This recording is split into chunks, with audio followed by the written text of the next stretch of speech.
juge Alphen. Ouais. Vous l'avez. Petite question ce soir concernant la mondialisation, juge Alphen. Que pensez-vous?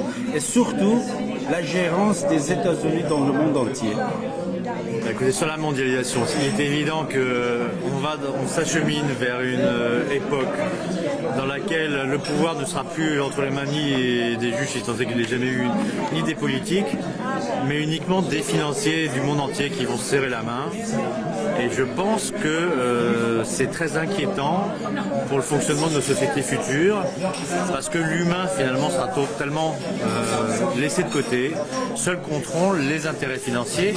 Et à moyen terme, ça veut dire quoi la mondialisation? Ça veut dire qu'il y aura une concentration extrême. Il n'y aura plus qu'une société d'eau, une société de transport, une société d'informatique, une société de culture et de communication, que le citoyen n'aura plus aucun choix. Et ça voudra dire aussi que le plus faible disparaîtra et que seuls resteront les plus forts. Ça, je trouve que c'est très inquiétant.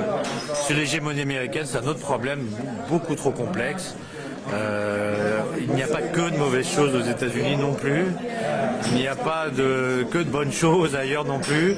Il faut un juste équilibre et malheureusement on ne pourra rien faire pour empêcher le pays qui détient la majorité des fonds, des technologies, des hommes de chercher à les exporter. Ce qu'il faut, c'est essayer de construire des contre-pouvoirs à ces excès finalement de la finance.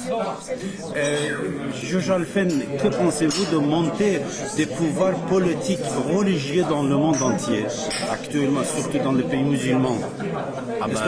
C'est très inquiétant. Évidemment, c'est très inquiétant. Moi, je suis un grand laïc. Pour moi, la politique doit être exempte de tout ce qui est religieux et surtout fanatisme. Parce que, bon, il est tout à fait normal qu'il y ait des mosquées, qu'il y ait des synagogues, qu'il y ait des lieux de culte dans le monde entier, mais ça ne doit pas interférer sur les fonctionnements de la société, de l'éducation, de l'école et de la politique. Malheureusement, je pense aussi que s'il y a des montées de fanatisme religieux, et on en revient un peu à la question précédente, c'est que quelque part des gens se sentent laissés pour compte justement de la mondialisation et qu'ils trouvent là le seul moyen de s'exprimer. Mais il n'empêche que c'est extrêmement critiquable.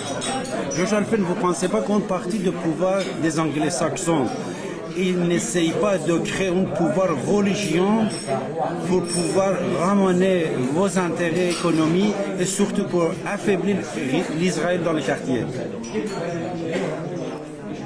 Les anglo-saxons... Les Américains et les Britanniques. Ouais, moi je suis pas assez informé. C'est-à-dire les républicains, pas les démocrates. Je ne suis pas assez informé pour répondre à cette question. Je suis désolé.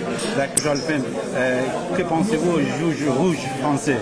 Écoutez, je vais vous répondre par une anecdote. Un jour, je suis allé faire une perquisition au domicile d'un avocat notoirement communiste qui défendait des hommes politiques communistes.